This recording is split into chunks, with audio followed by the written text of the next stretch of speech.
Pilares República Federal, La Nueva Joya Radio y Bajo Puente Radio presentan entrevista con la maestra Beatriz Ramírez González, cronista de Iztapalapa.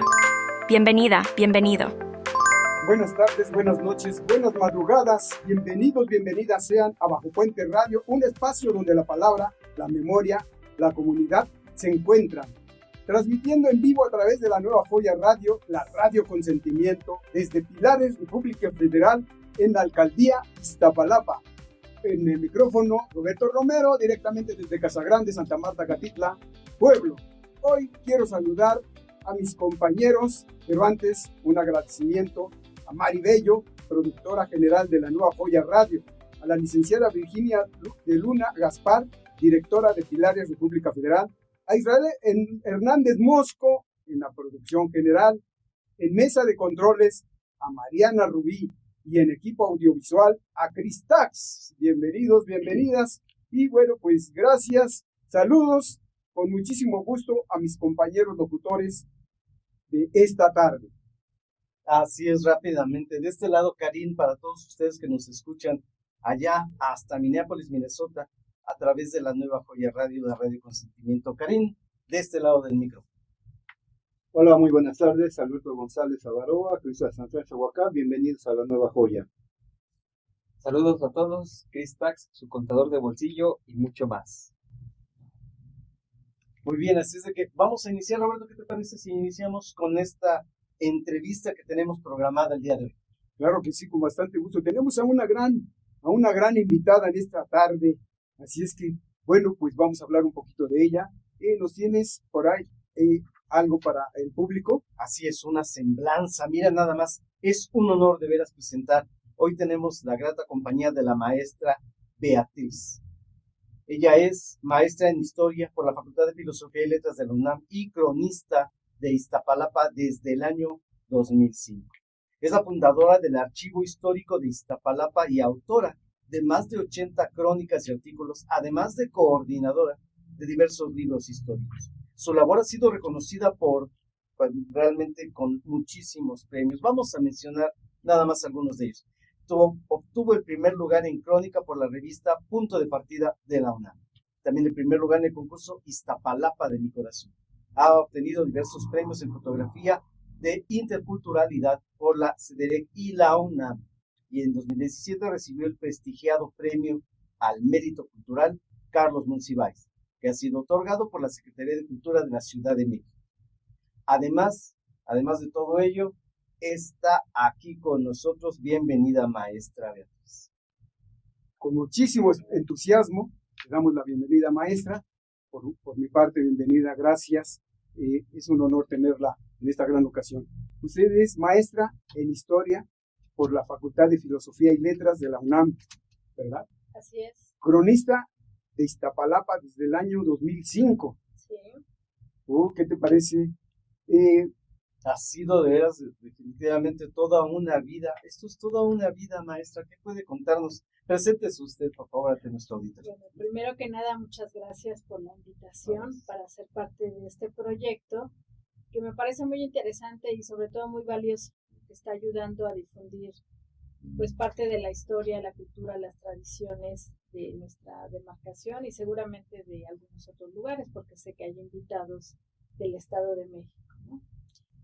Y pues bueno, como ya lo dijeron, yo soy historiadora egresada de la UNAM y desde que estaba haciendo mis estudios me empecé a enfocar mucho en la historia de Iztapalapa. Me llamaban mucho la atención, sobre todo las festividades, y yo quería encontrar el origen de esas festividades, de las mayordomías, y por eso fue el tema de mi tesis de licenciatura. Y fue como me empecé a involucrar en esto de la historia, especialmente de Iztapalapa. Después me integré a la Asociación de Cronistas de la Ciudad de México, donde, bueno, ahí también más que la asociación fue y hasta olvidé cómo se llamaba, quien nos dio el nombramiento, Alberto. Ángeles González. Sí, Ángeles González, y lo firmó también Miguel León Portilla, Sí, pero ¿cómo se el Consejo de la Crónica de la Ciudad de México. Es que incluso ya desapareció, ¿no? Sí, Pero ellos fueron quienes nos dieron el nombramiento en 2005. pues desde entonces, incluso desde antes yo ya trabajaba estos temas de la crónica y bueno, esto se vuelve un compromiso moral, es un cargo honorífico, jamás recibimos un apoyo económico por ser cronistas, Ajá. pero este cargo honorífico nos compromete moralmente a estar siempre trabajando, investigando y difundiendo, ¿no? Sin difusión no sirve de nada investigar. Así es. Investigar para guardar nuestras investigaciones, ¿no? ¿Y cómo se difunde? Bueno, a través de publicaciones, a través de conferencias y de entrevistas como esta. Esa sería la labor de un cronista, que es para que lo entendamos mejor, ¿qué es ser un cronista? ¿Esto? Ser cronista es difundir la historia y la cultura de un lugar, sobre todo lo que va aconteciendo más cotidianamente. Ahí yo entrelazo mucho mi profesión como historiadora y mi oficio como cronista. O sea, yo sí tengo esa ventaja de tener una profesión y un oficio que se entrelazan bastante bien. Hay muchos cronistas que lo hacen, de por sí somos honoríficos, pero que lo hacen totalmente por gusto, porque sus carreras son diferentes, no tienen que ver tanto con la crónica. Hemos tenido compañeros, colegas cronistas que son economistas, veterinarios, y uno dice eso que tiene que ver con la crónica. Sí, No mucho, o si le buscamos, por supuesto que en algún punto tendrán que ver. Pero a lo que voy es eso, que el ser cronista es también como por gusto, por amor a esa difusión de nuestra cultura. Y repito, eso sí es muy importante, más que nada de lo que va sucediendo cotidianamente. Un historiador se va más al pasado, busca otro tipo de fuentes, documentos, periódicos del pasado. Y un cronista podría trabajar, fíjense bien cómo me expreso, podría trabajar solamente con historia oral y con sus vivencias diarias con la comunidad en una procesión, en un carnaval, en una fiesta patriótica, cualquier tipo de manifestación cultural, y que eso sea suficiente para hacer una crónica. Pero cuando, como en mi caso, queremos hacer una crónica histórica, que no solo sea lo que pasa hoy, sino cómo se originó, entonces ya hacemos una crónica histórica. O sea, estamos así, ¿no?, de los cronistas. Pero si solo hablamos del cronista, es eso, difundir la cultura, las tradiciones de su comunidad y a veces de otras comunidades. A veces nos metemos en otro lado, ¿no? La verdad. Una duda de nuestra audiencia. ¿Qué significa la palabra Iztapalapa y qué tan antiguo es el pueblo? Ay, no. Ya vamos a empezar. Tenemos el material. Es un tema de los que a mí me han llamado mucho la atención. O sea, no es nada fácil. Y tampoco me estoy deslindando de la pregunta. Incluso escribí un artículo de varias páginas, no es de una o dos páginas, de varias páginas que responde a esa pregunta. Y decir que responde es un decir nada más. ¿Por qué? Iztapalapa es un término en náhuatl, ¿no? Así se ha llamado el pueblo de Iztapalapa desde la época prehispánica. Pero ahí tenemos que recordar que en la época prehispánica no existía el alfabeto, solamente el lenguaje pictográfico. Todo era con símbolos, con dibujos, ¿no? Cuando hay un encuentro de españoles o europeos en general con la población indígena de Mesoamérica, ellos no entienden el lenguaje. Por ejemplo, a Cuitláhuac le dicen Cuetrabasi o le cambian de otra manera el nombre. Y así les podría dar muchos ejemplos. En el caso concreto de Iztapalapa, para responder la pregunta, pues la empiezan a llamar de diferentes maneras y a escribirla de diferentes maneras, como ellos alcanzan a escuchar. Y entonces, en este artículo que yo les menciono, comparto alrededor de 10 o 12 formas diferentes de escribir Iztapalapa. Si un término en náhuatl normalmente se compone de 2 o hasta 3 partículas, imagínense si a una de esas le cambian una letra por otra, ya puede cambiar totalmente el sentido. Así que no es tan fácil responder. Ahí en ese artículo yo digo que algunos lo han interpretado como río de agua blanca, o que río de las piedras blancas que se tiñen de negro. De repente conceptos hasta un poco absurdos, perdón por decirlo, pero así es. Y pues lo que yo hice fue compartir diferentes hasta imágenes, ¿no?, de la escritura, Iztapalapa con Y, con I, con TZ, con M o con N al final, muchas variaciones. A ver, ¿por qué tanto rollo? Les voy a compartir el artículo para que a través de esta radio lo difundan también, y mejor con detalle leerlo. Y me van a decir, bueno, ¿y entonces qué no nos vas a responder? Lo único que puedo responder, y lo digo en mi artículo, yo no puedo definir cuál es el término correcto, y menos después de todo lo que explico. O sea, yo con qué calidad moral o académica voy a decir, es que este es el correcto. No, yo no puedo. Solo digo que los más comunes, o las dos interpretaciones más comunes son en el agua de las lajas o en el agua atravesada. El único término que está en común, si se dan cuenta, es el agua. En el glifo, que es el símbolo que representa Iztapalapa y que se aparece desde el siglo XVI, sí vemos el agua. Y vemos un poco también las lajas o la tierra, es ahí donde empiezan también las variaciones. Las lajas, ¿qué son las lajas? Unas piedras planas que se produjeron a partir de la erupción del volcán. Y cuando yo hablo del tema, pregunto, a ver, ¿cuál volcán creen ustedes? O sea, ¿de qué volcán se produjeron esas lajas? ¿El Iztaccíhuatl? ¿De ¿Qué Popocatépetl? más? ¿De Cerro de la Otro. Estrella? Tú porque ya sabes, Ah, compañero. del Peñón Viejo. Es que fíjense, cómo un tema nos puede llevar a otro. Sí, por supuesto. Resulta que toda la sierra de Santa Catarina, Peñón Viejo, ¿no?, el Tetepolco, para nosotros ya es el Tetepolco, y el Huizachtepetl o Cerro de la Estrella, todos ellos son una cadena volcánica, todos fueron volcanes, son volcanes monogenéticos que hicieron erupción una sola vez. A partir de esta erupción del Huizachtepetl se generaron las lajas, y no crean que me salgo del tema, por eso digo, ven cómo un tema nos puede llevar a otro.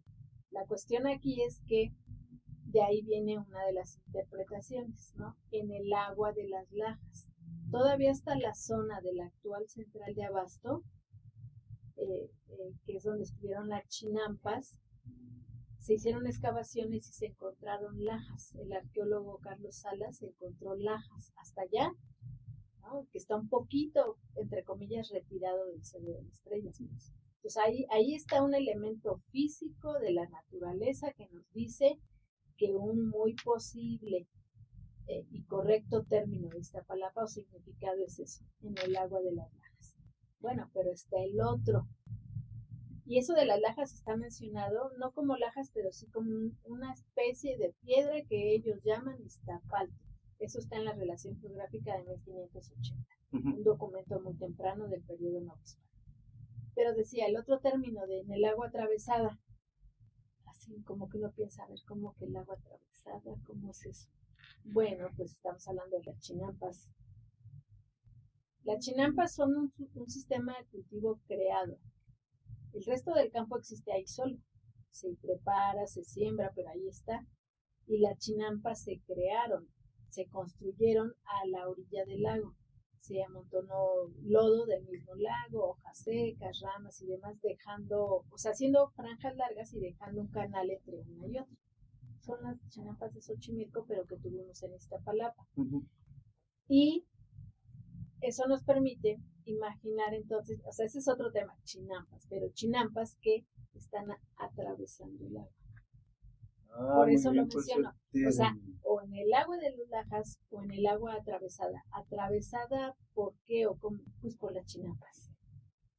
Qué rollote para responder algo que podría ser. Yo podría, fíjense, podría haber dicho, ¿qué significa? Bueno, en el agua de las lajas o en el agua atravesada. Ya. Pero si no, ¿qué sentido tiene haber investigado? Yo me quiero regresar un poquito. Sí, dígame.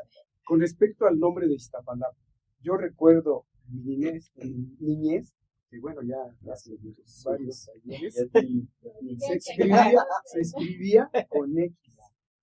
Ixtapalapa. Sí, Entonces, yo nunca entendí el cambio o por qué le quitaron la X, si se supone que es parte del dialecto, ¿no? ay, parte del dialecto. Yo acabo de decir que Iztapalapa se ha escrito de muchas formas diferentes. Entonces, ¿cuál es la más correcta? Ixtapalapa, Con X. con X. Lo que sí podemos decir, y que es a lo que se acostumbró la gente, es que desde hace, ¿qué les diré? Pues sí, todo el siglo XIX, parte del XX, o sea, estamos hablando desde principios de 1900 y tantos, yo creo que un poco antes, eso lo voy a reforzar, ¿no? Ya se escribía con X, como que fue la última forma de escribir Iztapalapa. Después de todas las que digo, como 10 o 12 formas, como que ya hubo consenso, se supone, y quedó en X, Ixtapalapa. El cambio vino en 1970. Disposiciones del gobierno que dicen, bueno, se crean nuevas delegaciones, se cambia la configuración de todo el distrito, era todavía Distrito Federal. Y ahí pues ellos deciden, yo digo que arbitrariamente, porque una autoridad decide, no, pues como que ya con X, no, mejor con Z. No fue algo por consenso con la comunidad. Y mucha gente se ha quejado, especialmente del pueblo de Iztapalapa. Recuerden que también debemos diferenciar entre el pueblo de Iztapalapa, que es cabecera de toda la demarcación, y la demarcación, que también se llama Iztapalapa. Entonces en el pueblo dice, no, que la demarcación se escriba con Z, pero Iztapalapa pueblo es con X, y lo respetan. Y publican sus libros y publican sus artículos y es con X. Por esto precisamente, porque la gente dice, es que eso es lo correcto. Sí, por la costumbre que ya traían, y yo tengo muchos documentos, es parte de lo que está en mi artículo, que he conseguido de diferentes periodos, y siempre con X, hasta que el gobierno, eso sí fue el gobierno, lo puedo decir con toda seguridad, que cambia la X por la Z, y la gente como que ya no tiene de otra más que aceptar eso, y dejarlo así, porque además, ahí nos metemos en otros asuntos. Cuando las autoridades arbitrariamente cambian los nombres de calles, ¿a quién meten en problemas? A los que viven. A los que viven ahí. Ojalá que los trámites de cambio se los hagan gratuitamente, Pero porque ni si eso. no, me puedo collar. El correo de San Francisco. Ya no existe. No existe la calle. Sí, rapidísimo. ¿Y qué tan antiguo es Iztapalapa? ¿Qué tan antiguo es Iztapalapa? Pues según vestigios arqueológicos, también es medio complicado, creo que no hay suficiente información, pero quizá unos 1000 años antes de Cristo ya se registran algunos asentamientos, sobre todo me parece que en las faldas del Cerro de la Estrella. Bueno, está Culhuacán, que se dice que es de los más antiguos, aunque de Culhuacán es el único del que conocemos una fecha porque aparece en un libro, las relaciones, ¿cómo se llama el libro de Chimalpan? Que dice que... Relaciones geográficas de Chimalpan. Es esa, ¿no? Bueno, Sí. este autor habla de la fundación de Culhuacán por ahí del 600, pero ya de nuestra era. Pero hay es que de verdad cada tema en esta es una complicación, porque hay otro compañero, Edmundo López de la Rosa, que él dice, esa es una fecha que se registró, pero como de un nuevo momento de Culhuacán, pero no realmente corresponde a la fundación. El pueblo de Culhuacán es mucho más antiguo, ¿no? Lo que nos puede dar más certeza pues, son los vestigios arqueológicos, que sí se han hecho varios, pero pues hasta ahora pareciera que no son suficientes, ¿no? Pero sí, Culhuacán, Iztapalapa, Mexicalcingo, lo que fue Huitzilopochtli, que después derivó en Churubusco, pues son pueblos antiguos. También los demás, ¿no? Todos los que conocemos en Iztapalapa, Aztahuacán, que está el nombre de Aztahuacán, aunque sabemos que eran nómadas, ¿no? No estaban asentados, pero es una población, un grupo al menos humano que ya andaba por ahí. No me lo preguntas. El mismo, Sí, no es cierto. el mismo Santa Marta Ajá. han encontrado esqueletos de dinosaurio. Ah, claro. De eso sí también me enteré hace varios años. Así es. Esqueletos de dinosaurios. Y bueno, donde hubo dinosaurios también hubo población humana, ¿no? Que los cazaban para alimentarse y obtener algunas otras cosas. Pues esto está excelentemente fascinante e interesante, pero bueno, pues nos vamos a la primera pausa musical. Así es que en la Nueva Joya Radio no se despeguen, regresamos. ¿Conocías este dato curioso de Iztapalapa? ¿Tú cómo le dices? Deja tu comentario abajo. Y si estás disfrutando de esta entrevista, háznoslo saber. Continuamos. Ya estamos de vuelta en Bajo Puente Radio. Queremos recordarles que estamos en Pilares, un espacio para usted. Los invitamos a participar en actividades de ciberescuela, deporte, cultura o autonomía económica. Todo es sin costo alguno, totalmente gratuito. Vengan a los 300 pilares de la Ciudad de México. Hay 300 pilares y creo que ya anda por ahí en Guanajuato, tenemos uno más. Así es que bueno, pues los invitamos, participen, vayan, lleven su CURP, todo va a ser gratuito y les van a dar un número de folio para que participen en todos ellos. Así es que bueno, pues tenemos ciberescuela, autonomía económica, deporte, cultura. Dentro de ciberescuela, ¿qué tenemos, mi queridísimo amigo? En Ciberescuela pues tenemos asesorías académicas, servicios por parte de la INEA, prepa en línea, bachillerato en línea, curso de bachillerato, computación básica, fórmulas de Excel, alfabetización digital y muchas cosas esenciales para la educación de nosotros y nosotras. En autonomía económica, ¿qué tenemos, mi queridísimo Karim? Mira, nada más, en autonomía económica, Roberto, tenemos carpintería, confección textil, tenemos electricidad, gastronomía y panadería, también tenemos joyería. Fíjense que tenemos un taller de serigrafía y también telar de cintura.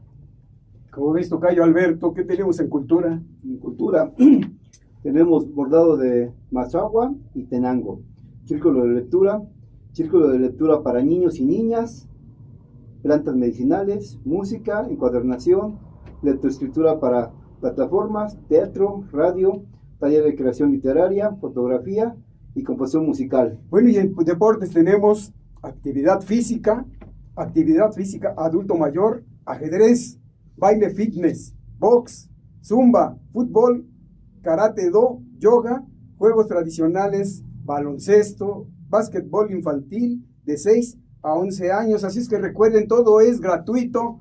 Vayan, lleven su CURP, les van a dar su número de folio y van a participar en los 300 pilares que se encuentran en la Ciudad de México. Nuevamente les recuerdo, todo es gratuito. Bueno, pues vamos a regresar.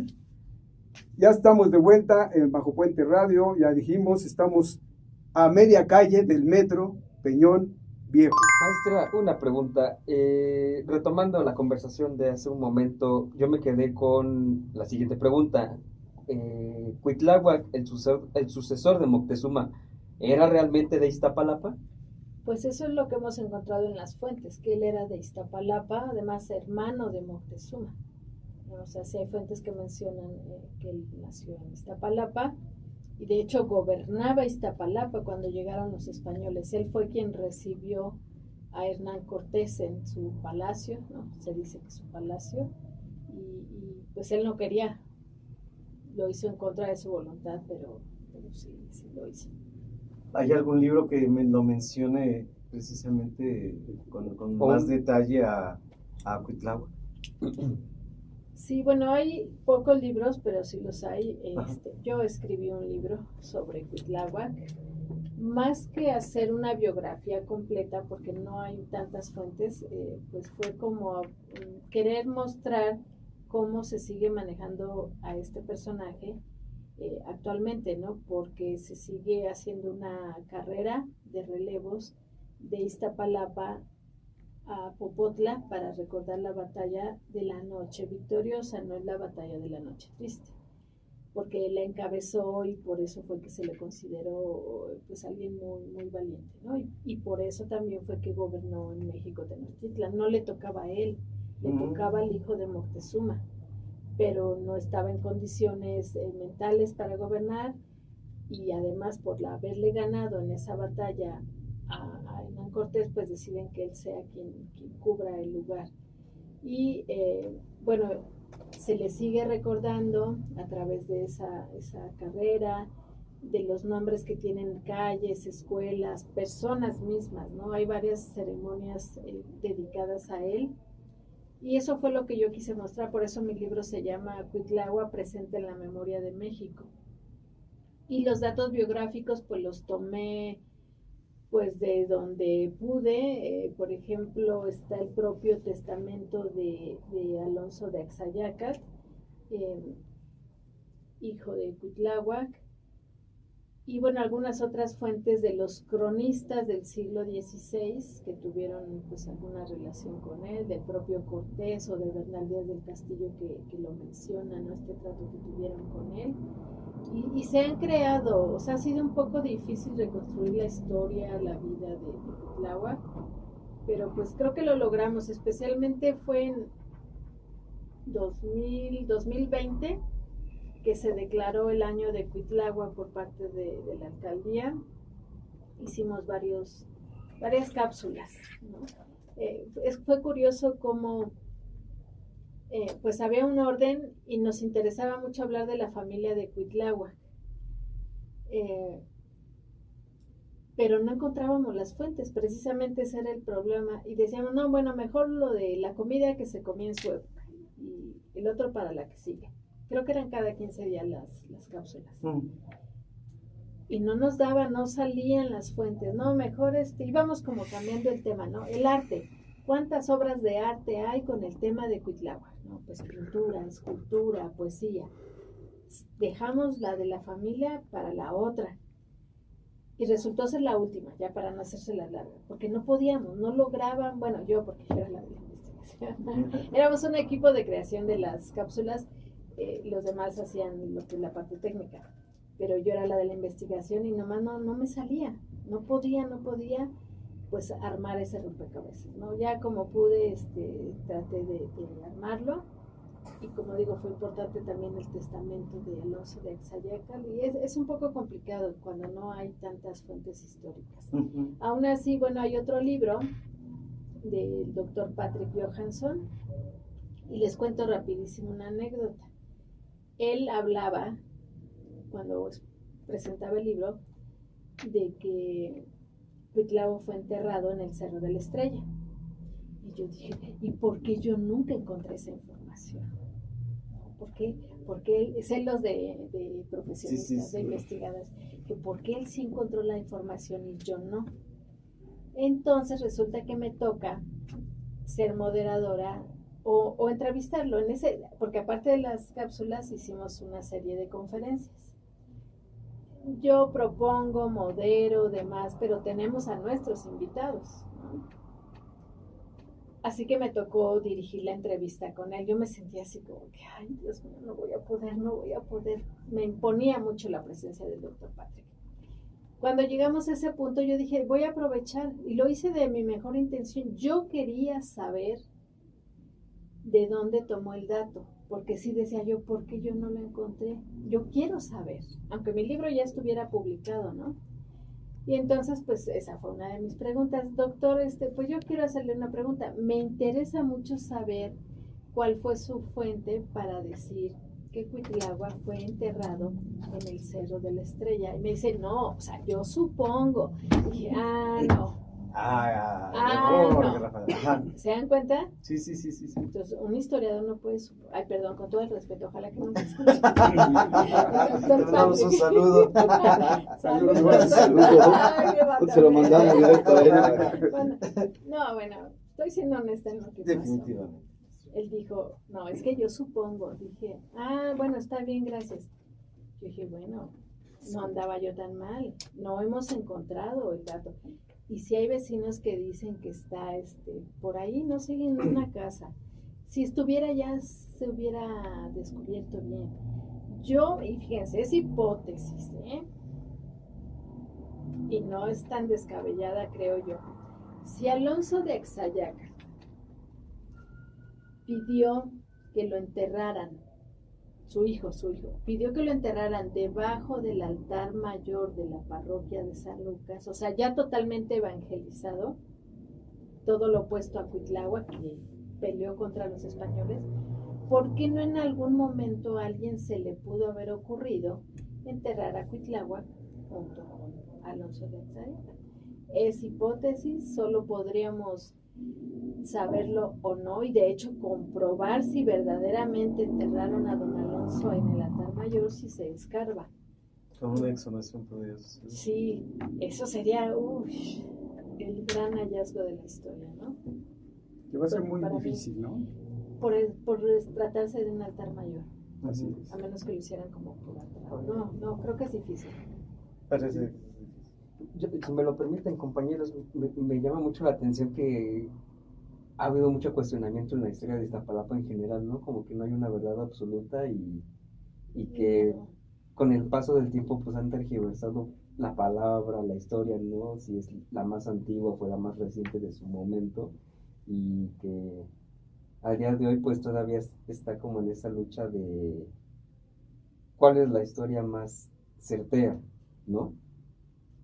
Sí, claro, sigue esa lucha, esa polémica, esa falta de certeza en cuanto a nuestra historia y quizá de muchos lugares, ¿no?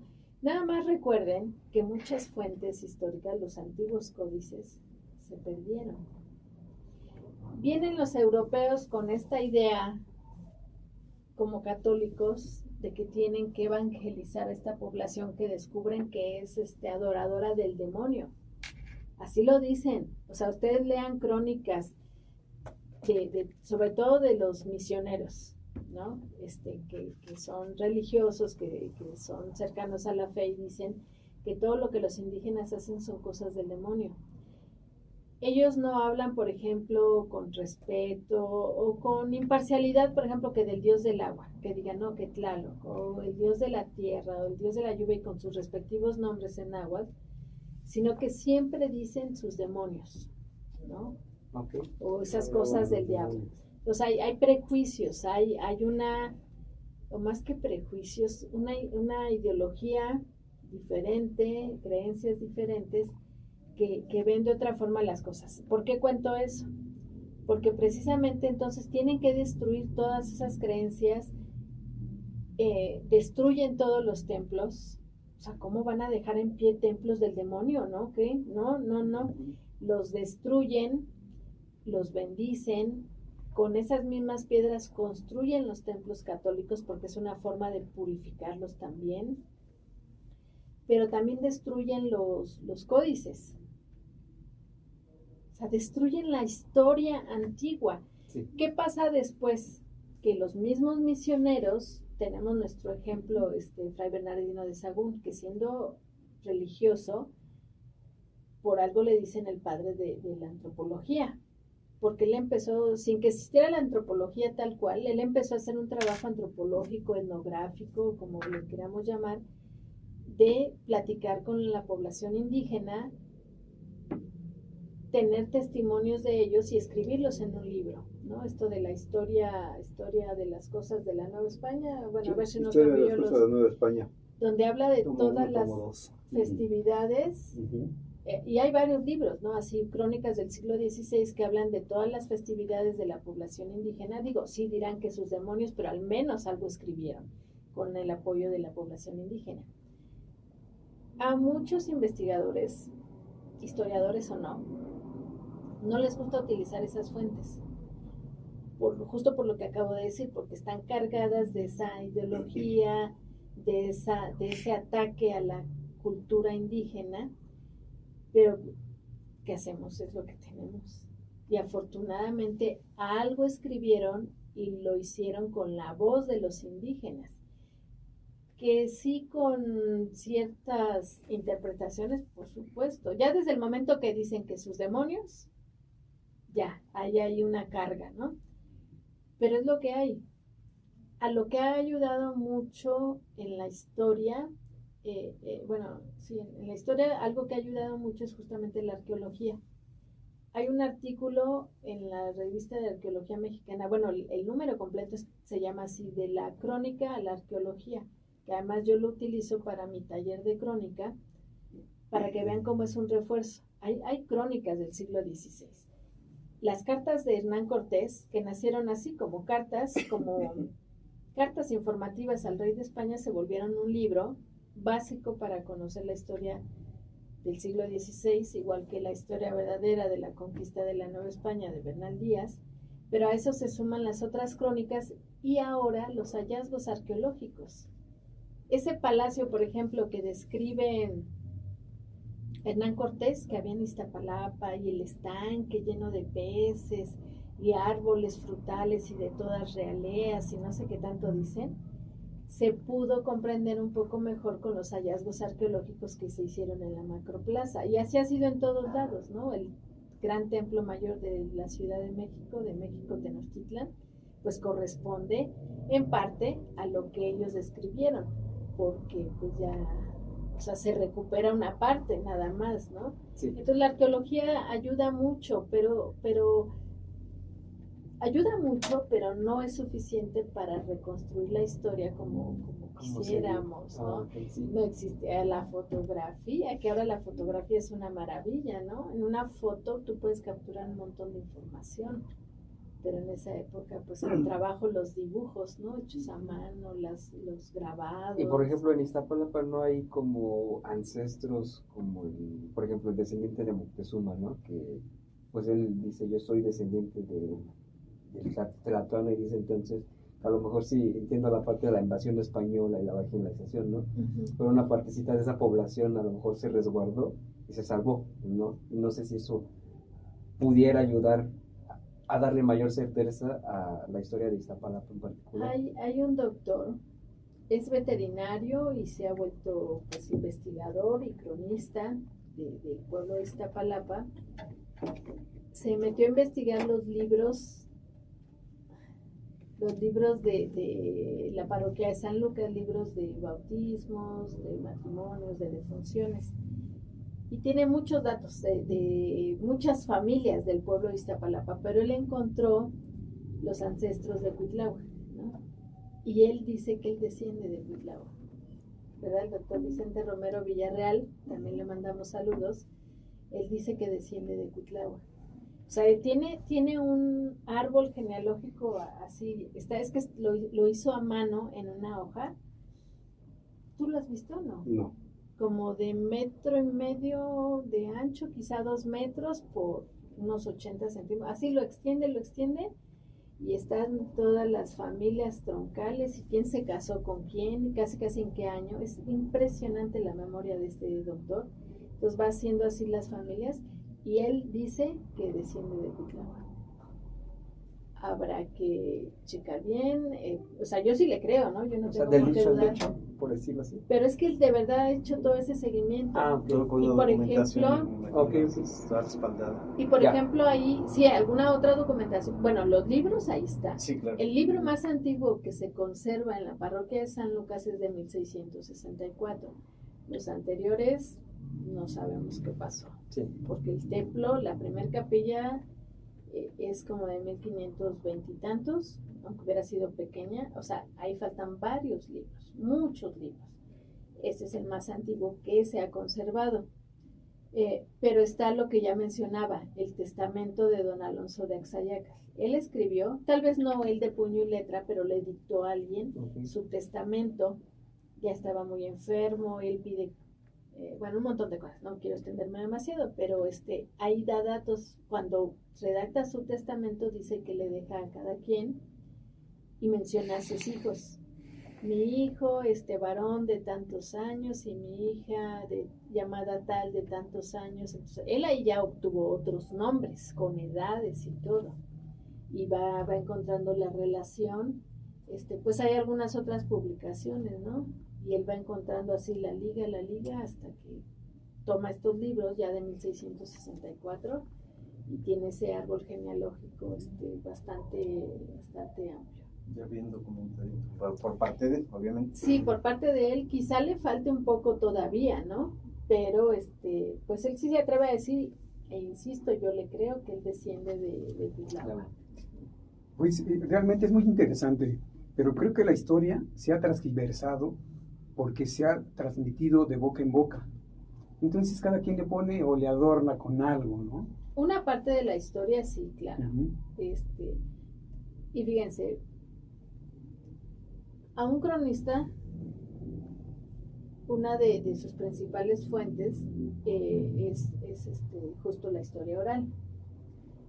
Es muy valiosa. Hay cosas que la historia oral nos cuenta y los documentos no, pero nunca va a ser suficiente. Yo ya decía, soy cronista, pero también historiadora, y yo tengo una formación en la que a mí me dicen que hay que utilizar documentos. Y en todo caso, ver qué tanto coincide la historia oral con los documentos. Pero sí, eso es totalmente cierto. Sí se va tergiversando la historia, se le va agregando un poco, sobre todo cuando se trata, por ejemplo, de leyendas, ¿no? Que cada quien le pone un cachito más, las hace más emocionantes, más increíbles, más impactantes. Pero así en temas más históricos, pues sí hay que remitirnos a los documentos. Sobre todo, y sobre todo No hay porque como eso. Los documentos Sí, en fomentar la han acabado historia, ¿no? con, como usted lo dijo, ¿no? Con partes arqueológicas. Han cubierto con una iglesia o una pirámide. Sí. Y hay así, ¿no? Nos La podemos seguir. historia y la crónica es también hacer un rompecabezas, armar un rompecabezas. Un cachito de arqueología, un cachito de documentos, testimonios, fotografías ahora también. Hay que armar el rompecabezas, ¿no? Si queda en el aire tu pregunta. Así es, definitivamente. No, pero si rápidamente nos pudiera contestar, maestra. Estábamos hablando acerca de tradiciones y demás. La tradición del encendido del fuego nuevo, algo antes del corte. Otro gran tema, muy rápido.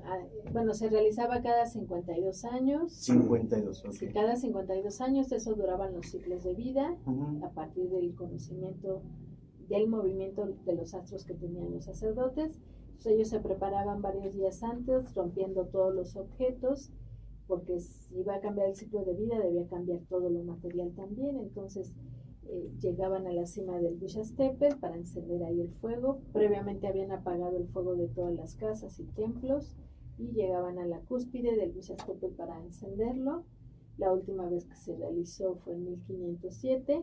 Por todo lo que acabamos de platicar, pues ya no se pudo hacer después, pero pues era una de las ceremonias más importantes, aun cuando fuera cada 52 años, era de las más importantes, porque implicaba eso, el cambio de vida, ¿no? Un nuevo ciclo de vida, y había un sacrificado. Nos dicen que no, pero en los códices se muestra que sí había un sacrificado, pues dedicado al dios del fuego.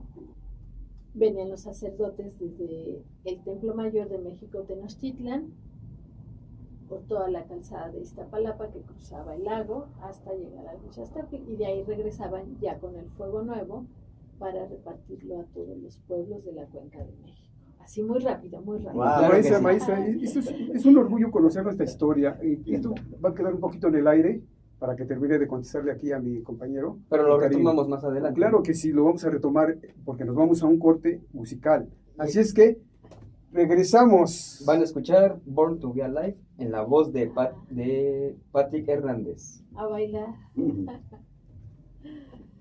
Tu tema es... Born to Be Alive. ¿Ya te tomaste un descanso? Ponle pausa o guárdalo para continuar después, que este contenido de valor no se irá a ningún lado. ¿Listo? ¿Lista? ¿Continuamos? Pues nuevamente estamos con ustedes desde Bajo Puente Radio, donde tu voz une a la comunidad. Gracias a la Nueva Joya Radio, a Mari Bello, hasta Minnesota, a todos nuestros grandes amigos que están conectados por medio de electrónicamente con nosotros. Gracias, un abrazote a todos ustedes, mis amigos, que mejore su situación y pues esperemos su reporte con nosotros. Continuamos con la pregunta que se quedó al aire, amigo Karim. Así Maestra, estábamos por favor. hablando acerca del fuego nuevo. Bueno, para cerrar el tema del fuego nuevo, pues mencionar que actualmente y desde 1975 se realiza cada año.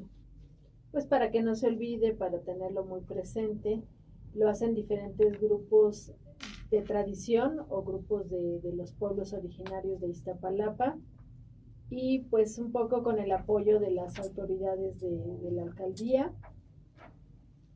Viene un año importante, el 2027, Ajá. porque se estarán cumpliendo 52 años. O sea, es un cierre de ciclo. Y pues esperamos que se pueda hacer una ceremonia con todos los grupos, que sea una sola, porque actualmente, y nunca lo callo, porque para mí es desagradable que sean muchos grupos los que quieren hacer la ceremonia, que cada quien la haga como a su estilo, a veces con cosas que no corresponden, al menos a lo que nos dicen las fuentes históricas. No todo se puede cumplir cabalmente a como era. Digo, obviamente no vamos a hacer un sacrificado, ¿verdad? Eso no. No, claro que no. Pero, por ejemplo, encender veladoras ahora, hay muchas cosas que no. Hay que cuidar algunos detalles. Y bueno, se busca que cuando sean otros 52 años, en 2027, pues se puedan unir todos los grupos. Que sí apoye la alcaldía, pero que desde la comunidad principalmente se pueda hacer una sola ceremonia muy significativa, con todo el respeto que se merece. Claro que sí, maestra, muchísimas gracias. Bueno, pues aquí tenemos una pregunta por parte de tocayo Alberto. Por favor. En Iztapalapa todavía hay alguna pirámide, aparte de la del Fuego Nuevo que está encima del Cerro de la Estrella, hay pirámides, basamentos, hay algo. Hay varios vestigios arqueológicos en diferentes lugares del territorio de Iztapalapa. El problema es que han quedado ocultos, ¿no? En el mismo cerro, bueno, hay varios. De hecho, ya debía haberse declarado como zona de monumentos arqueológicos todo el área del Cerro de la Estrella, porque hay varios, por lo menos son 5 o 6 que se han descubierto, más los que no estén visibles. En el centro de Iztapalapa, ya pensando en lo que es el pueblo, bueno, ahí es donde se descubrió el gran centro cívico ceremonial del pueblo de Iztapalapa, ese que describieron Hernán Cortés y Bernal Díaz. Algo se descubrió ahí, se volvió a tapar. Hay una ventana arqueológica, pero tampoco se ha abierto como para que la gente pueda entrar y ver, aunque sea un cachito, ¿no? No se ve gran cosa, ¿no? Todo lo que se descubrió ahí, pues se lo llevaron a Lina. En algún momento deberá quedar en algún museo. También en San Juanico Nestipac, en la plaza cívica, hubo hallazgos de un edificio y hay reportes arqueológicos de eso. En Mexicalcingo, por supuesto, hay vestigios arqueológicos prehispánicos. Se descubrió una pirámide circular en el atrio de lo que es actualmente el templo de Mexicalcingo, y dentro, bueno, no dentro, sino abajo del templo de Mexicalcingo, lo cual es muy obvio por lo que les conté al principio, hay vestigios de edificios prehispánicos, hay una escalinata, nunca he bajado, pero hay reportes arqueológicos. Entonces sí hay en varios lugares vestigios arqueológicos de los que tenemos información ahí en el archivo histórico. Y bueno, por supuesto que en la parroquia de San Lucas, como parte de este centro cívico ceremonial, se descubrieron aros marcadores del juego de pelota. Y hay una escultura que se llama Shumolpili, que representa el fuego nuevo. Vean cómo se ven las armas. Todos se ven ¿no? las armas. Una escultura que medirá como unos 2 metros de alto y un diámetro de, soy mala para calcular aquí, que sería como unos 60, 70 centímetros del diámetro de esta escultura, como un pilar, no sé bien cómo decirlo, pero representa un Shumolpili, o sea, un atado de 52 varas o carrizos, que es con lo que encendían el fuego nuevo, y tiene un símbolo. No sé honestamente qué es ese símbolo, pero podría hacer referencia a esa última ceremonia, la de 1507. No sostiene nada, está ahí nada más como adosada al campanario, a la escalinata del campanario. Y en el mismo campanario hay otra piedra adosada también a uno de los muros del campanario, le llaman Cuauchicali. Y aparte los 2 aros marcadores del juego de pelota que están exhibidos en las oficinas parroquiales. Hubo un sacerdote, un poco raro, ¿no? Que siendo sacerdote se interesaba mucho en la historia y especialmente en la historia prehispánica. Entonces cuando hubo esos hallazgos, él decidió exhibirlos. Uno de ellos, fíjense nada más qué cosas, uno de esos 2 aros marcadores se encontraba abajo del bautisterio. Quitaron el piso porque querían cambiarlo y vaya hallazgo, un aro marcador del juego de pelota. Y ese junto con otro que ya tenía tiempo exhibido a un lado del campanario, pero sobre una base, dijo, no, pues lo quito y los pongo juntos, mandó llamar a un arqueólogo y les hizo sus placas explicativas, y ahí están exhibidos, ¿no? El de que está adosado al muro del campanario, ese pues no, ese sí está, es como un tabique más, pues, o sea, no se puede despegar, entonces ese sí se quedó ahí, ¿no? Y bueno, sí hay testimonios de que debajo de la iglesia del templo de Santa Marta Catitla hay una pirámide, por eso es que está así en Montecito, ¿no? De los 4 lados está ahí, sí. También dice que hay quien ha entrado, usted cuéntenos le comento eso. porque soy de Santa Marta, del pueblo de Santa Marta exactamente. Entonces la iglesia, para el lado que usted lo vea, está de bajada. Sí. Entonces está muy marcado y además es un secreto a voces el hecho de que pues que existe la pirámide, Sí. Pero no existe, ¿verdad? Según ellos, pero existe, ya está comprobado y es más, y la persona que sabe de esto, simplemente al subir hacia la iglesia, dice que ya está pisando la pirámide.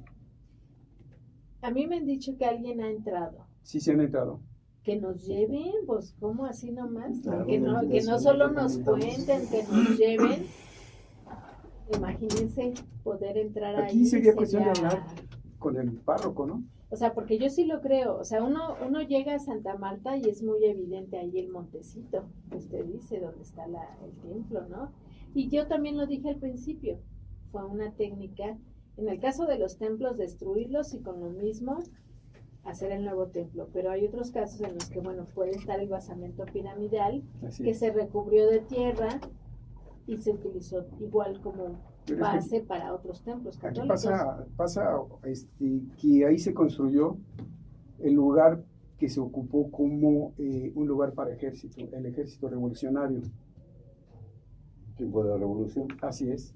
Entonces, yo le voy a comentar, yo no fui, que me hubiera gustado ser, pero yo tenía en ese entonces a mis amigos que eran ayudantes del padre, ¿cómo le dicen? Los acólitos, ¿no? Entre ellos estaba mis amigos, mi cuñado, y realmente sí nos dimos cuenta, ¿no? Y sacaban cosas, que se metían y sacaban cosas. Pues habría que entrar, no sería fácil. Pues si usted puede, adelante. Porque eso hace falta, un catálogo, un libro que hable de todos esos hallazgos prehispánicos. Hay otro importante que es un esqueleto humano con una ofrenda en San Miguel Teotongo. Solo que ahí, o sea, al parecer no hubo asentado ningún pueblo, sino que era un lugar de rituales.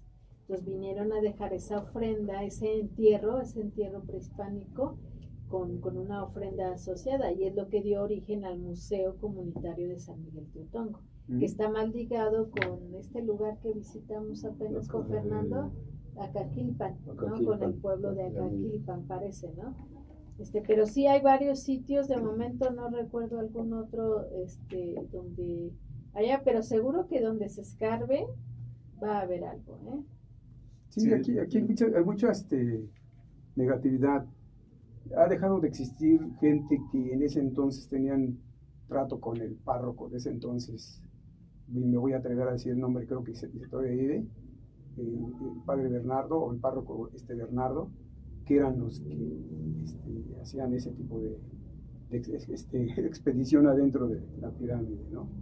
Pues habría que platicar con ellos, y ellos, ¿no? Son muy negativos, son demasiado negativos. Te comento porque yo traté de pues llevar de alguna manera mi participación con todos ellos, pero pues igual mis ideas no son muy de acuerdo con ellos. Pues hay que buscar la forma de convencerlos, ¿no? Pero y bueno, para que no quede, digo, de algo que sí me estoy acordando en Culhuacán, que es también parte del Cerro de la Estrella, pero ahí ha habido muchos vestigios arqueológicos. Hay un museo de sitio donde está no solo lo novohispano, está lo prehispánico, y ahí hay un brasero ceremonial del Fuego Nuevo, otra vez el Fuego Nuevo. Por eso las reproducciones que se han hecho del brasero ceremonial Están basadas en ese brasero que se encontró en Culhuacán y la diosa Chicomecoatl, una escultura de buen tamaño, y varias piezas arqueológicas muy importantes que están resguardadas en ese museo de sitio de Culhuacán. O sea, pues sí, ya mencioné varios, y bueno, algún otro que ya después recordaremos, o que siguen ahí bajo tierra, ¿no? Esperando a ser descubiertos.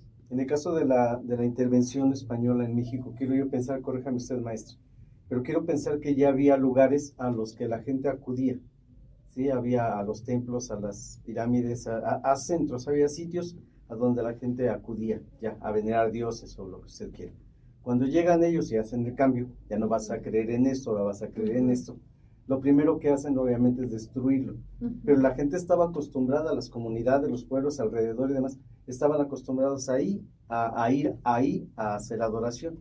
Por eso fue más fácil colocar, o sea, aplanar toda la pirámide y ponerlo encima. Y por eso debajo de estas nuevas construcciones, pues están las construcciones antiguas. Así es, no olviden también que se hace esta correlación de la antigua Tonantzin con la Virgen de Guadalupe, ¿no? Es una sustitución de imágenes, pero además hubo otra estrategia: evangelizar a los niños que apenas empiezan en su desarrollo mental, psicológico, de aprendizaje, y no tienen arraigada la religión hispánica. Y por otro lado, a los gobernantes, a los caciques, a los líderes de las comunidades, ¿no? A los que de alguna forma pues sí convencieron, hicieron cambiar de pensamiento, y les dicen, pues ahora tú nos vas a ayudar a evangelizar o a convencer a la población de que se tiene que evangelizar. Y ya lo mencionaba de alguna forma yo el ejemplo de Alonso de Axayácatl. Su padre Cuitláhuac ataca a los españoles, pero luego don Alonso el puro nombre, ¿no? Alonso de Axayácatl, se evangeliza, se vuelve súper católico. Se dice, eso no me consta desde un documento, pero se dice que él ayudó a construir la iglesia de San Lucas Evangelista. Pero lo que sí ya dije, porque él lo dijo, él lo escribió, es que pidió ser enterrado debajo del altar mayor de esa iglesia de San Lucas, y dejó dinero destinado a muchas misas en su nombre y descanso, y la fundación de una capellanía para sostener a un capellán hasta que él se ordenara como sacerdote, que era Francisco de Loya, y muchas cosas que dejó dispuestas, que nos hacen ver cómo se evangelizó. Al 100% se evangelizó, y él seguramente ayudó a construir el templo. Y bueno, sus hijas ya después se casaron y demás. Hay registros de toda esa transformación, ¿no? Ahorita que estaba mencionando usted templos y figuras religiosas, ¿qué nos puede comentar acerca del Señor de la Cuevita? El Señor de la Cuevita, una imagen muy importante, no solo para el pueblo de Iztapalapa, sino para otros pueblos, y no solo de nuestra demarcación, sino de otros lugares. Hay una leyenda, se las voy a contar rápido. Cuentan que las fechas difieren. Unos dirán que 1680 y tantos, otros que 1723. Venía una procesión de Etla, Oaxaca, un grupo de personas con una imagen de Cristo muerto, muy, muy dañado, un Cristo de pasta de caña, era un Cristo procesional, pero muy dañado, y querían restaurarlo. En su paso hacia México Tenochtitlan, pues casi obligadamente pasaron por Iztapalapa, por la geografía de la época. Siempre hay que imaginar estos relatos históricos considerando la geografía. En esa época, pues la península de Iztapalapa estaba rodeada de agua, y tenían que venir por la calzada de Iztapalapa. Entonces se les hace de noche, un 2 de mayo, en las faldas del Cerro de la Estrella, y deciden pues quedarse a descansar. Al día siguiente, cuando despiertan, su imagen no está, están muy asustados, empiezan a buscarla por todos lados, incluso con la ayuda de la gente de la población, y de repente la encuentran en una cueva del Cerro de la Estrella, muy cerca de donde habían descansado. Pero bueno, su primer sorpresa fue que la imagen ya se había restaurado. Pues milagro para ellos, ¿no? Pues ya no tiene sentido seguir nuestro camino a la Ciudad de México, vámonos de regreso. pero cuando quieren mover la imagen no pueden, siendo de pasta de caña, no pueden, se vuelve tan pesada que no logran moverla. Y entonces eso lo interpretan como el deseo de la imagen de querer quedarse en esta palabra. Así que se regresan muy tristes sin su imagen. La capilla es pues acondicionada, o sea, dije capilla, no, la cueva es acondicionada como capilla. Y desde entonces pues empieza a tener mucha devoción hacia esta imagen del Señor de la Cuevita. Se volvió un santuario. Muy pronto, hacia 1736, se funda una cofradía. Fíjense el nombre, más o menos así, ¿no? Cofradía del Santo Entierro de Cristo, Señor nuestro, que se venera en la cueva de Jerusalén del pueblo de Iztapalapa. O sea, cueva de Jerusalén del pueblo de Iztapalapa. Y bueno, es esta gran devoción hacia la imagen. Hay registros por ahí de la cofradía de cómo les llamaban óbolos, ¿no? Como una limosna, sí. Los paseantes, quien pasaba por ahí era como un paso obligado, porque era como un santuario. Entonces, pasar y dejarle ahí una cooperación a la imagen y les daban una estampita, eso dice el libro de la cofradía, que son libros fascinantes, se aprende mucho de ahí. Y entonces se volvió tan importante que yo siempre lo digo también sin miedo a equivocarme, porque las circunstancias así lo marcan, que se le tomó más aprecio y más devoción que al santo patrono, que es San Lucas. Porque, por lo que dije, de que dicen que la imagen los eligió, ella dijo, no fue como el patrono, que alguien, los evangelizadores lo decidieron, sino que acá el Señor de la Cuevita dijo, yo aquí me quedo, este pueblo me gustó, y quiero que aquí me veneren, ¿no? Ellos lo plantean de esa manera. Pero además, por si eso fuera poco, en 1833, a partir de la epidemia del cólera morbus, que llegó desde Europa y todo este trayecto hasta que llegó a Iztapalapa, y empezó a morir bastante gente, ¿no? Sobre todo los adultos, la gente mayor, pues los niños y jóvenes estaban quedando huérfanos.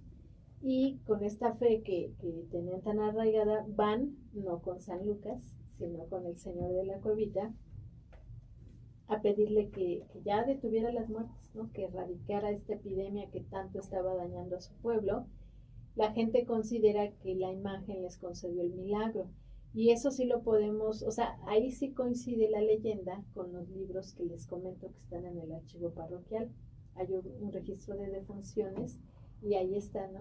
Tal persona murió por el cólera morbus y tal persona por el cólera morbus. Pero de repente aparece una nota que dice, no nos da tiempo de registrar tantas muertes. La vamos a hacer el registro en papelitos sueltos y después los vamos a registrar correctamente. O no hicieron los dichosos papelitos o se perdieron, pero no están ahí. O sea, no podemos saber, y eso sí ya no lo vamos a poder saber nunca, eso sí lo digo así, nunca, cuántos fallecieron. Okay. Si no hay registro, ¿cómo lo vamos a saber? Pero entonces ahí, ese registro coincide con lo que la gente cuenta. Y ellos, pidieron este favor, la imagen se los concede, ya no hay registros en el libro, además de este problema, pues de repente ya no hay registros, hay por otras razones, ¿no? Otras enfermedades, que también ahí surgen nombres bien interesantes. Uno investiga una cosa y también aprende de otra, ¿no? Pero entonces, cuando les concede el milagro, ellos dicen, pues, como agradecimiento, vamos a prometer que cada mes de septiembre, que es cuando se detuvo la epidemia, vamos a hacer una festividad con su portada floral. De ahí surge la sociedad de la soltería, por estos niños y jóvenes que quedaron solteros, solos. Surge la sociedad de la soltería y se encarga de agradecer con esta ofrenda floral cada mes de septiembre desde entonces. Pero aparte, otra versión cuenta que prometieron igualmente hacer la representación de la Pasión de Cristo, que ya algo se hacía, sí, al interior de los templos, ¿no? Por parte del sacerdote, pero desde la comunidad, desde el pueblo y como un agradecimiento por un milagro, pues empezó con esta epidemia del cólera morbus y entonces pues hicieron esa promesa que no se empezó a cumplir inmediatamente, tardaron un poco, hasta 1843 fue que empezó la representación de la pasión y muerte de Cristo y es algo que no se ha dejado de llevar a cabo en ningún momento. Habría quizá que indagar un poquito más en el periodo de la Guerra Cristera, pero no se ha suspendido. La epidemia que tuvimos hace poco, del, ¿cómo se llama? El COVID. COVID. Bueno, tiene otro nombre, pero el COVID, yo me di cuenta de la polémica, lo hacemos, no lo hacemos, el COSIAC, el comité organizador, no, es que sí hay que hacerlo, y la autoridad sentía una gran responsabilidad, con toda razón, claro. No se puede hacer, esto está, híjole, súper peligroso, todo el contagio. Llegaron a un acuerdo, sí se hace, pero a puerta cerrada. Ay, me da acuerdo y sí me da como escalofrío. Me permitieron, como cada año, entrar a tomar fotografías, pero entrábamos como 4, me voy a poner en el papel de los periodistas, entrábamos 4 periodistas a tomar fotos, pero digamos los que iban y venían, veíamos que venían los que ya habían entrado, nos daban creo que 10 minutos. Cuando ya venían corriendo, hagan de cuenta que eran carreritas, ya estábamos listos para echarnos a correr al fondo del santuario, ahí fue, para tomar. En uno de esos descansos, pues yo me fui al predio de la Pasión, en el Cerro de la Estrella, solo. Estaba con vallas, había alguna policía montada, otros reporteros tomando fotos, porque era tomar foto en el Cerro de la Estrella un Viernes Santo cuando ya nadie tiene acceso, cuando hay miles de personas ahí viendo la representación, y esos días pues nada. Y bueno, es así como ha sido esta representación que tiene relación directa con el Señor de la Cobita, ¿no? De ahí es el origen, y pues entonces decía yo que no se suspendió, ahora pues ya ha tenido varias declaratorias importantes, premios, y bueno, ya llegó a esta gran declaratoria, que es la del Patrimonio Cultural Inmaterial de la Humanidad por la UNESCO. Eso fue el 10 de diciembre. Pues eso es lo que tiene que ver con el Señor de la Colita, y de paso con la representación de la Pasión de Cristo.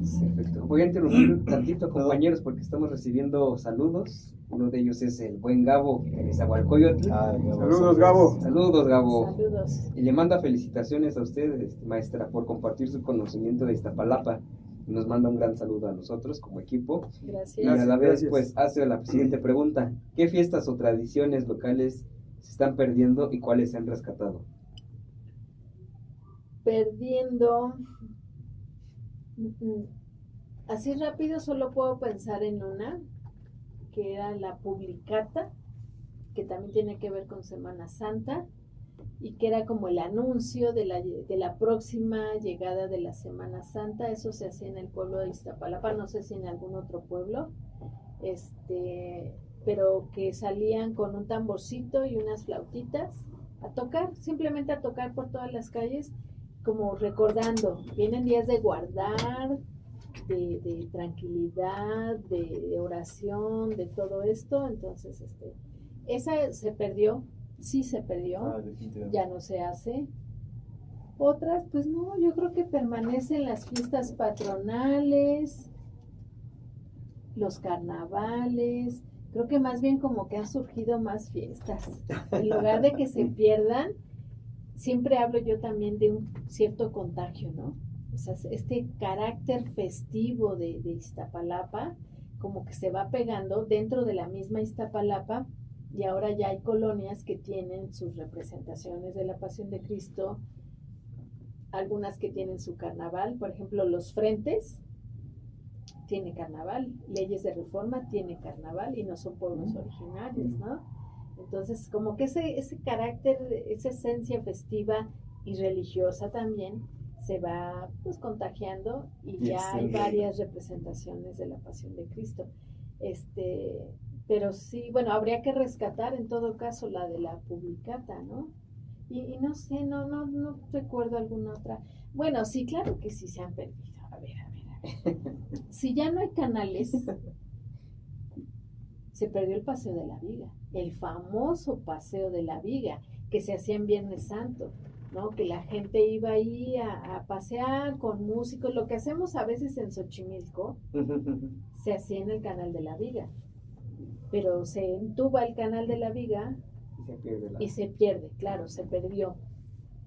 Tal vez se podría rescatar, si hablamos de rescate, si se hiciera por lo menos en la parte de ese mismo canal, pero que después de Ermita se llama Canal Nacional, y que ahí está, todavía tiene agua ese canal.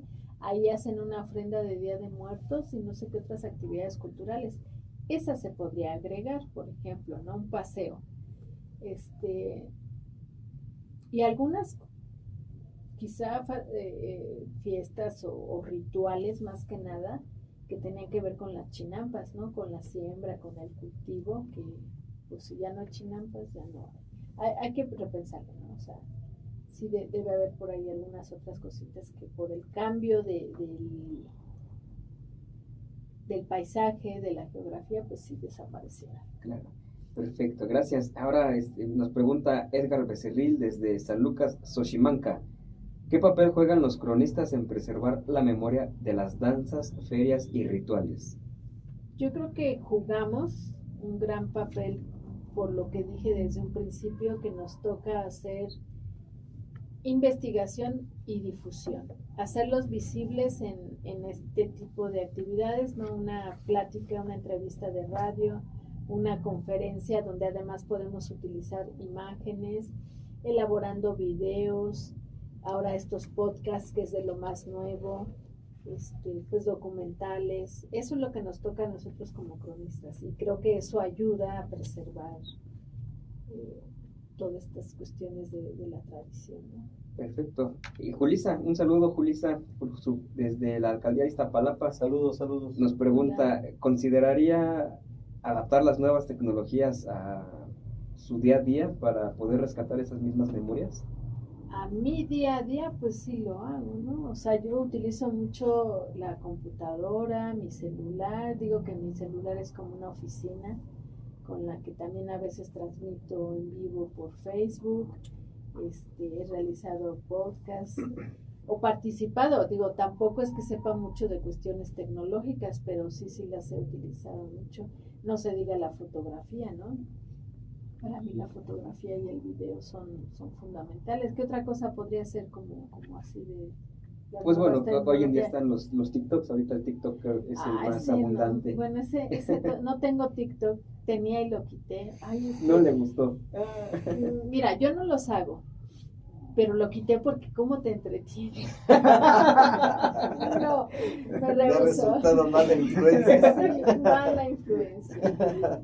Sí, bueno, si se refiere también a redes sociales, pues ahí sí a lo mejor estoy un poco limitada, ¿no? Facebook, que me parece muy buena forma de hacer difusión porque te permite muchas cosas.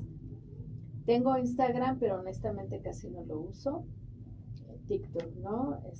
Quizá debería ampliarme un poco más o al menos publicar un poco más en Instagram, ¿no? Pero me quedo más con el Facebook.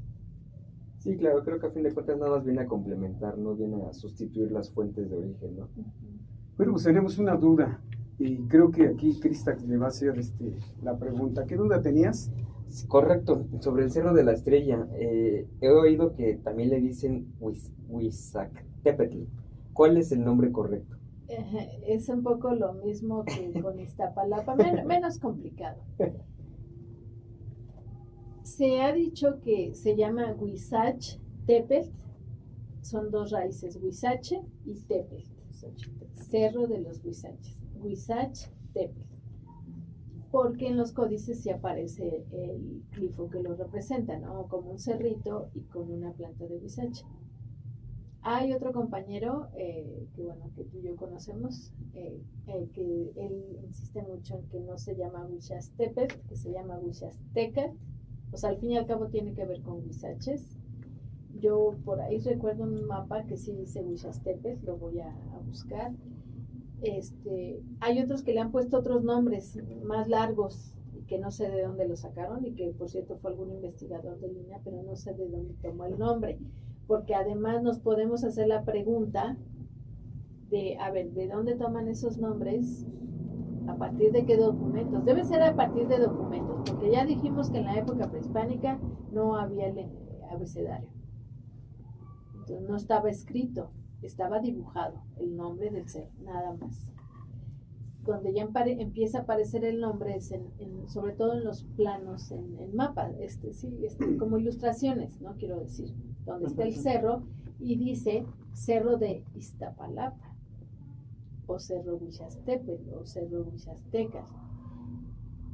En el cerro se funda o se crea un rancho, el rancho La Estrella. Y hay un ojo de agua que se llama Estrella. Hace poco surgió esa polémica en un grupo de WhatsApp. Y me gusta ese grupo porque debatimos, pero con mucho respeto, ¿no? Y fue donde ahí empezamos a compartir estas ilustraciones de los cerros también, del Huixastepetl. Y, me perdí un poquito, pero de dónde surge el nombre de Cerro de la Estrella. Y bueno, decimos que puede ser del nombre del rancho o hacienda. Hay un plano, así que ahí se ve rancho, esta parte pertenece al rancho La Estrella. Y yo decía, bueno, pero ahora sí que ¿qué fue primero? ¿El nombre del rancho o del ojo de agua? Y decimos, pues no sabemos. Hay que ver qué fue primero. Si el rancho recibió el nombre del ojo de agua o el ojo de agua se llamó por el rancho. Y ya después pareciera, como en muchos otros casos, que por costumbre se empezó a llamar al cerro de la Estrella. Esto de que, ¿a dónde vas? No, pues allá a la hacienda de la Estrella. ¿Dónde? Al cerro de allá de la Estrella, del rancho La Estrella, ¿sí me explico? Es como que va derivando en el cerro de la Estrella, no como un nombre oficial, eso sí. Igual Más fue bien, como algo domesticado, por así decirlo. Claro, ¿no? Muchos sí ahora, sí, yo comúnmente me refiero al como Huixastepetl, ¿no? Porque me gusta su nombre. Y hay otros que, pues no, el Cerro de la Estrella, pero lo más común es decir el Cerro de la Estrella. ¿Cuál es el correcto? A ver, ¿cómo respondemos eso? ¿Cómo respondemos cuál es el correcto? El original Huixastepetl, o el más antiguo Huixastepetl o Huixastecas. El actual, pues tendríamos que aprobarlo como el correcto, el Cerro de la Estrella, porque es como todo el mundo lo conoce, ¿no? Tú no sabías, entiendo, que se llamaba Huixastepetl. Desconocía que Por también... eso, así como tú, seguramente hay muchas personas que no identifican a este cerro como Huixastepetl. Ustedes, Inclusive pues la sí. misma estación del metro, ¿no? La llaman ¿Ok? así. Cerro ¿No de la sabías que Estrella, era Huixastepetl? Sí. No. Vean cómo es grosero. Y siempre formula preguntas. Sí, ¿verdad? No, bueno, pero vean, y lo digo con respeto, ¿no? Porque es lo que muestra eso, Ajá. que muchos no lo identificamos así. Es como el otro, el Peñón del Marqués o Peñón Viejo. Peñón Viejo. Okay. El nombre original es Tepepolco. Entonces, aquí enfrente. Pero ya, por ejemplo, en la Sí, estación sí, del lo había metro, escuchado. aquí cerquita es Peñón Viejo. Y mucha gente lo conocerá como Peñón Viejo. Y si le dices Tepepolco, es más, entra otra vez la polémica. Es que no es Tepepolco, es Tepeapulco. Bueno, entonces no acabamos. Bueno, pues vamos a la última pausa musical y volvemos para el siguiente cierre. Así es que bueno, pues Pues empezamos con este corte musical con la canción Happy Together, aquí en La Nueva Joya Radio. ¿De dónde nos escuchas? ¿Tienes algún dato curioso de Iztapalapa que nos quieras compartir? ¿Alguna duda o comentario que quieras externarle a la maestra? ¿Ya te suscribiste a mi canal de YouTube? Continuamos. y cada uno de ustedes que nos siguen y siguen con nosotros desde Minnesota, Minneapolis, desde la Nueva Joya Radio, la voz con sentimiento. La radio con sentimiento. Radio con sentimiento. Así es que bueno, pues desde Bajo Puente Radio estamos a media calle del metro Peñón Viejo. Y claro que sí, bueno, vamos a seguir haciéndoles la atenta invitación para que todos ustedes asistan, vayan a su pilares más cercano. Recuerden que nada más lleven su CURP y les van a dar su número de folio y pueden participar en los 300 pilares que existen en la Ciudad de México y cada pilar se encuentra cerca o si no en su misma colonia. Así es que bueno, pues vamos a continuar adelante con la pregunta. Sí, estábamos hablando acerca de precisamente el Señor de la Cuevita, estábamos hablando acerca de Semana Santa, la tradición que tiene, por ejemplo, Semana Santa en Iztapalapa. ¿Ya cuántos años, maestra? Porque nos quedamos con eso trabajo. 183 años se cumplen 2026. 183 años de obviamente de esta tradición. Exactamente. Ahí en Semana Santa con Iztapalapa. Así es. Dentro de sus actividades religiosas hay una sociedad de floristas o algo así, ¿no? 2. Bueno, ahora resulta que son varias, pero hay 2 principales, diría yo. Esa es una gran tradición del pueblo de Iztapalapa, las sociedades floreras que hacen las portadas florales en los templos o en el altar mayor, dependiendo de la fiesta que sea, e incluso en la Basílica de Guadalupe. Claro que la tradición de las portadas no solo es del pueblo de Iztapalapa, esto resalta por las flores, pero en los demás pueblos se hacen portadas de muchos otros materiales, de frutas, de chiles, de dulces, de ¿qué más he visto? De palmas, estas o sopladores de palma, de trastecitos, o sea, hay muchos materiales de los que se hacen las portadas, pero no pueden faltar porque es parte de lo que adorna el templo durante las festividades. Muy bien, se vuelve como un objeto tradicional.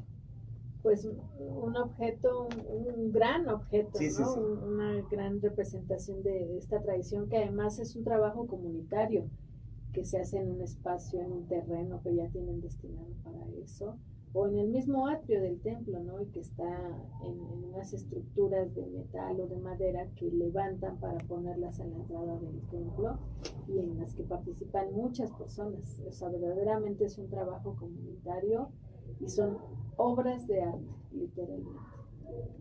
Perfecto, muchísimas gracias. Mi tocayo Alberto, también cronista de Santa María Tahuacán, está acompañándonos hoy y participa también con nosotros aquí en Pilares, bajo Puente Radio. Adelante, por favor, tocayo. Y una pregunta, ya no hay ningún vestigio de esto, pero ¿qué nos cuentas del albaradón de Nezahualcóyotl? Ojalá hubiera vestigios del albaradón de Nezahualcóyotl. Para mí es un tema importante porque, bueno, por la importancia que tuvo, ¿no? Este dique, digamos, de piedra que separaba el agua dulce del lago de México del agua salada del lago de Texcoco.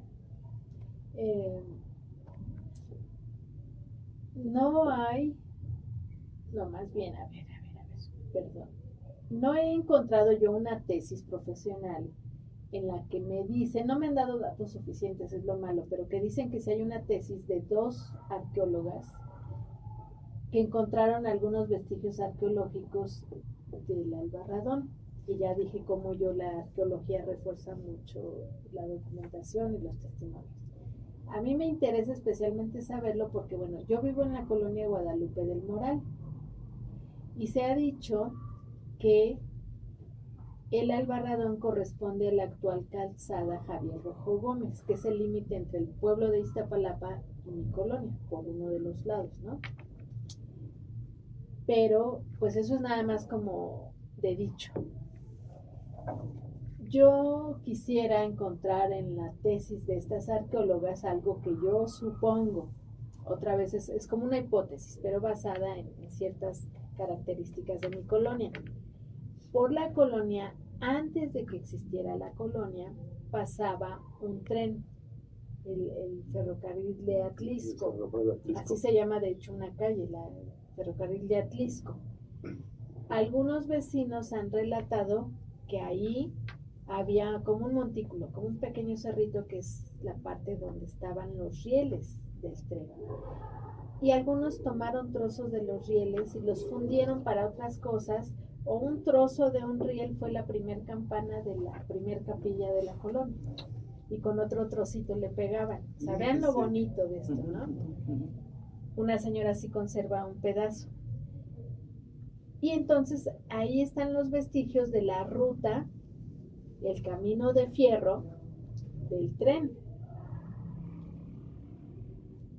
Y este montículo. Yo estoy casi segura, esa es mi hipótesis, que este fue el antiguo Albarradón.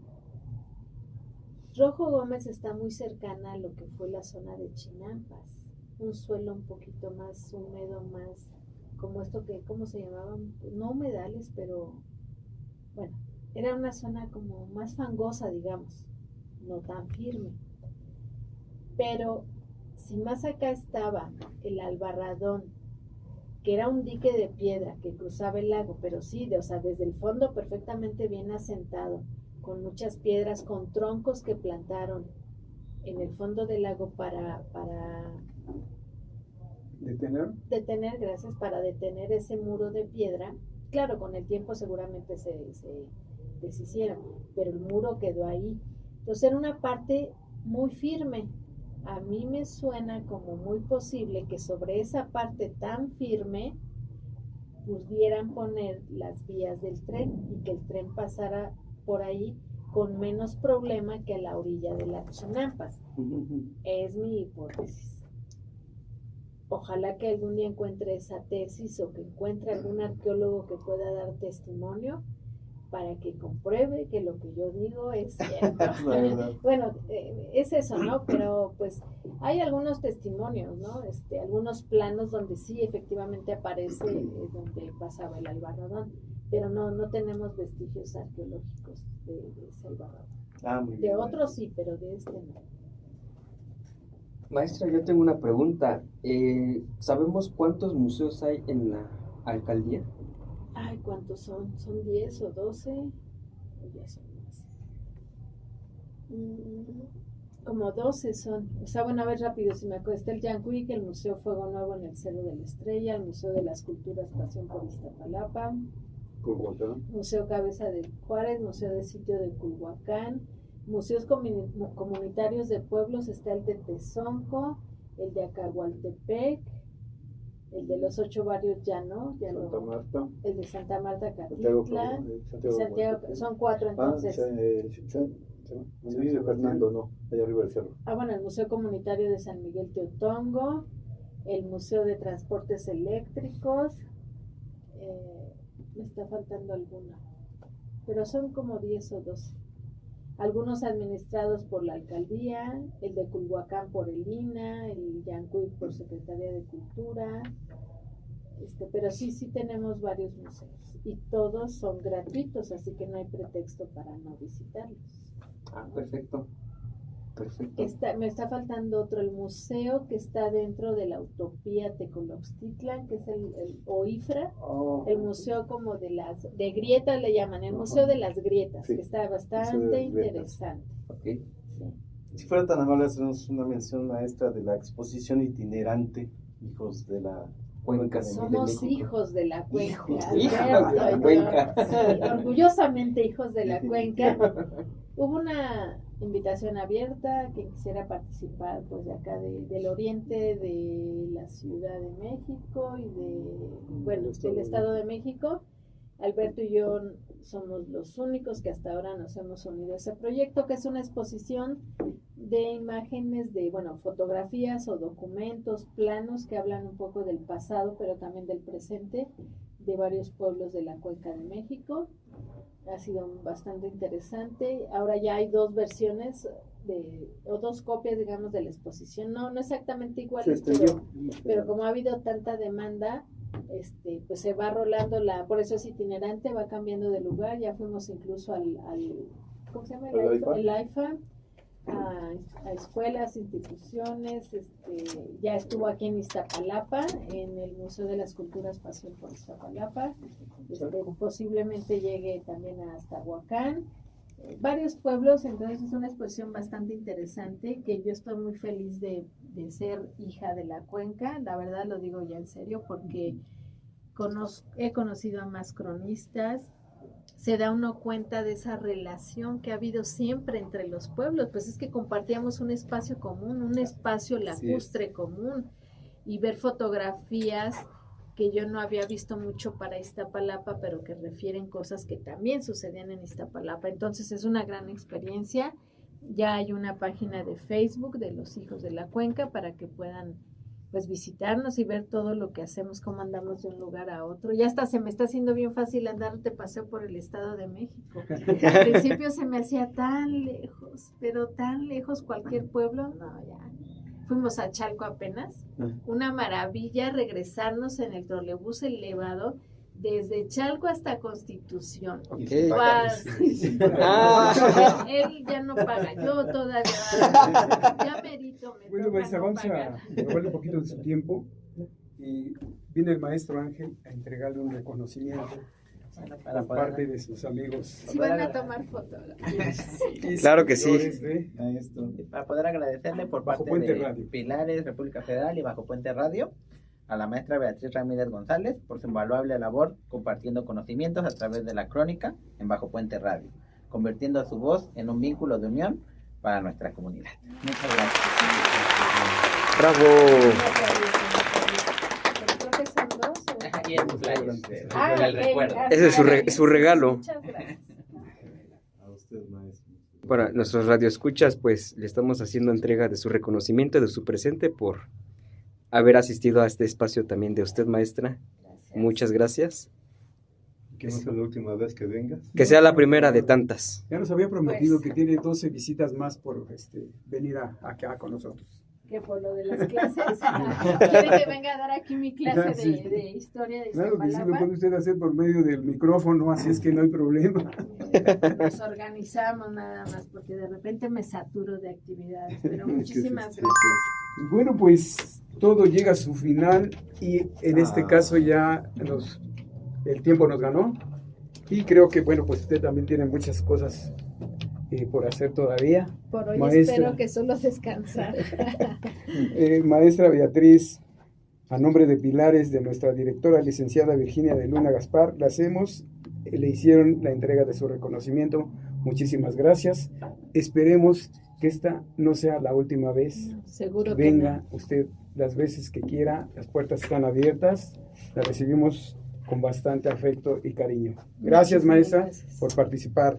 ¿Se despiden nuestros amigos? Claro que sí, antes que nada, yo quisiera preguntarle, maestra, para clases, para pláticas, algún taller en alguna escuela pública o privada, sus ensayos, sus libros, sus publicaciones, ¿cómo podemos conseguir un contacto con usted? Si nuestros escuchas se ven interesados.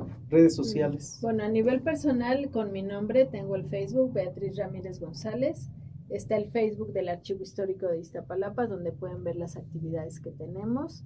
La próxima es el 14 de febrero, ahí en el archivo va a ser una feria de libro, Amor por los Libros, va a estar bastante interesante. Y bueno, decía que tengo Instagram, aunque casi no lo utilizo, y pues ahí anuncio mis talleres, mis actividades, pues no sé si quieran el teléfono también. Claro, por favor. Bueno, mi teléfono es 55 13 61 22 60.